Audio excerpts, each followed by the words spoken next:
Well, hello and welcome to day 3 of Mug of Research. Today I'm armed with my Wonder Woman mug, and so I'm encourage you to take a few minutes to step back from your day-to-day work to learn about some of my findings to do with, particularly today I'm going to be focusing in on understanding equalities representation in the Third Sector Welsh Government Partnership.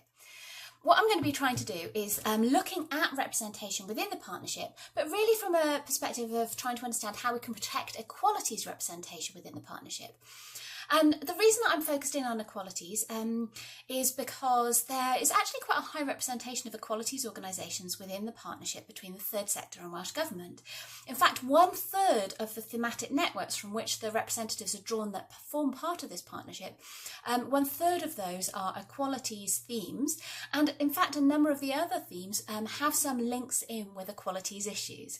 So what I'm going to be trying to do today is really focusing in on the different ideas that exist within the partnership around representation, and really look at how that can lead to some underexplored tensions that might exist in the notion of representation. Okay, I'm going to start by recognising that actually the existing representatives of the partnership, their position is somewhat threatened by some current discourses that are taking place, which really talk about the importance of reaching out to groups that some people within the partnership felt were being excluded. So there was a sense that there were groups that were excluded, and this was very often related to this notion of regional representation. So bearing in mind that the representatives are drawn from thematic networks, it's interesting that this kind of notion of geographical representation is somehow being brought into play. There was a real sense of within the discourses from the interviews, across the interviews with Welsh Government and Third Sector, but particularly within Welsh Government, that actually we might be losing something in terms of territorial representation. So there was a particular idea that maybe what we needed was more localised representation. And in fact, that notion of localised representation and how it might be lacking within the partnership was seen both with interviews in the Third Sector, within the equality sector, and from WCVA and Welsh Government itself.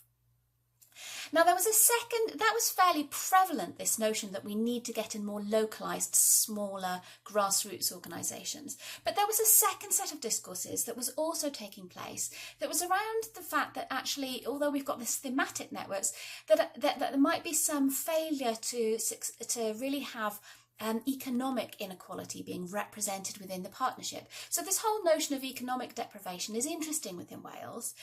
Certainly within Welsh Government there's been a history of economic deprivation and poverty being tackled through real analysis of where economic inequality exists within Wales geographically, and that was particularly associated with the now gone Communities First programme, which was seen as the leading anti-poverty programme for Wales.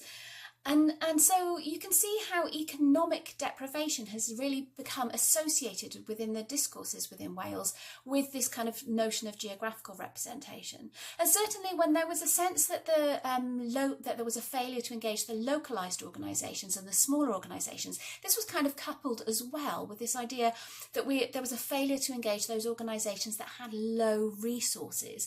So it was only those organisations that were felt to have lots of resources that it was suggested could participate in the partnership. And all of these discourses really played a role in terms of threatening the existing representatives within the partnership. Now this was played out in terms of a particular phrase that was used time and time again by all policy actors throughout the partnership, and that was the phrase, the usual suspects.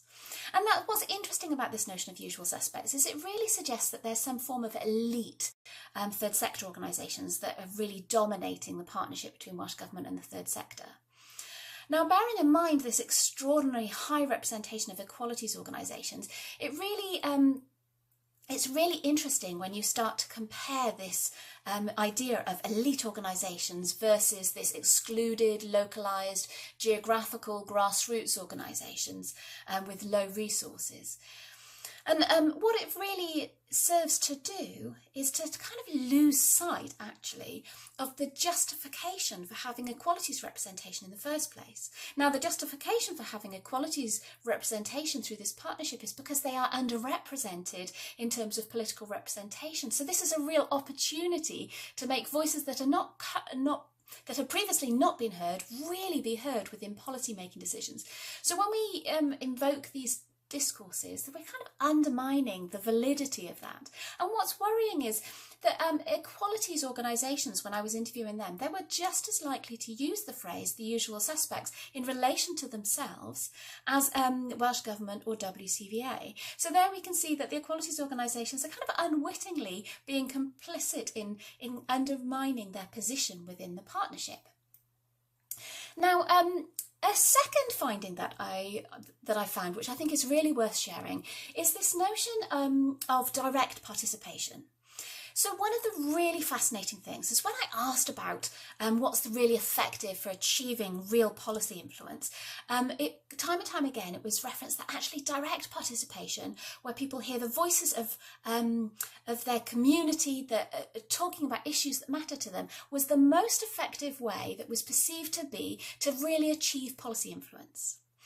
However, when I asked who it was that should be sitting within representation within the partnership, what was said time and time again was actually what was needed was professional representation, because this was a high-level form of meeting between the partnership of the third sector and Welsh Government, and so what we needed was really professional representatives to be present within the partnership.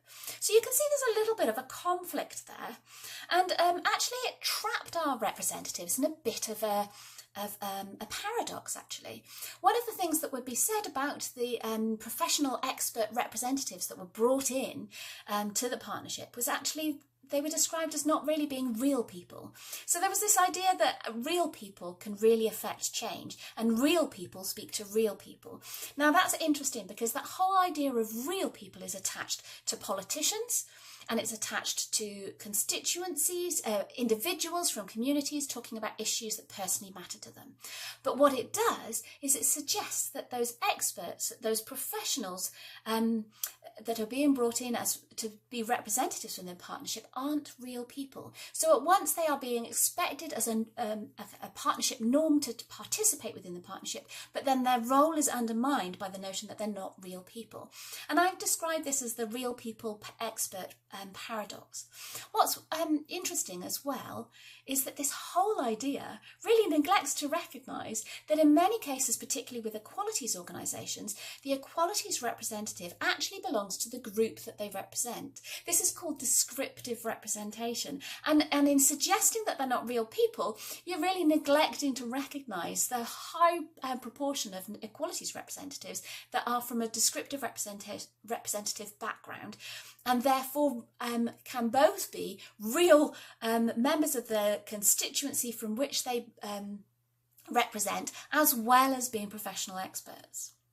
Now, another issue that I think is really relevant to understanding equalities representation is this real emphasis on the importance of having a unified voice of the third sector, and that actually when it comes to agenda items that are relevant to the partnership, it was frequently cited that what we needed was cross-cutting issues.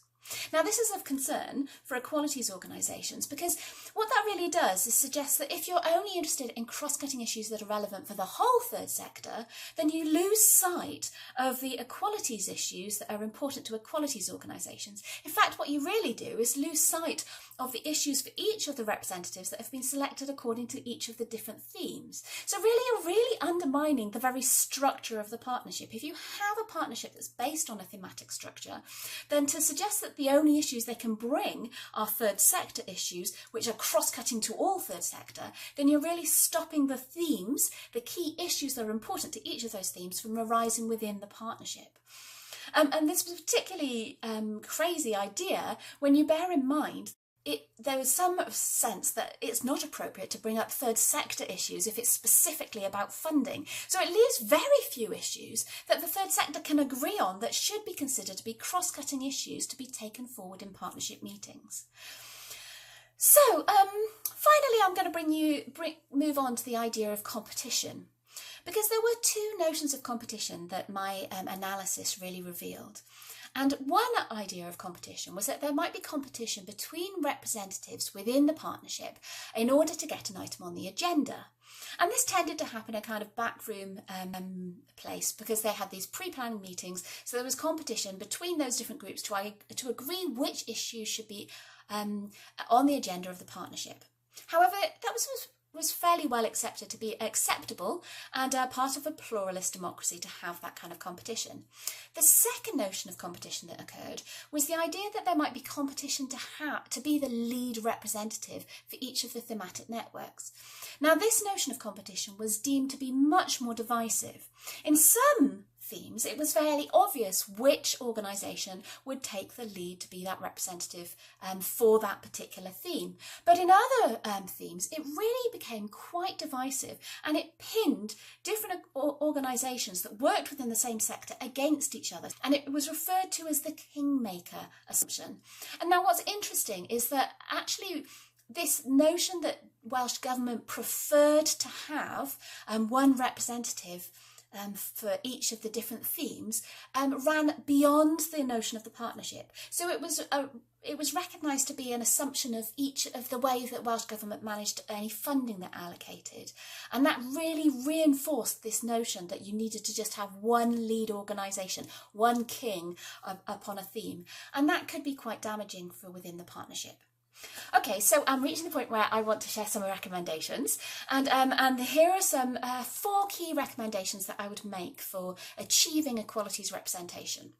One of them is that actually what we really need to do within the partnership is really value those thematic networks and celebrate the achievement of having the equalities organisations occupying a significant proportion of those, because that really is a significant achievement to have disadvantaged voices being represented in policy making with key decision makers within devolved government.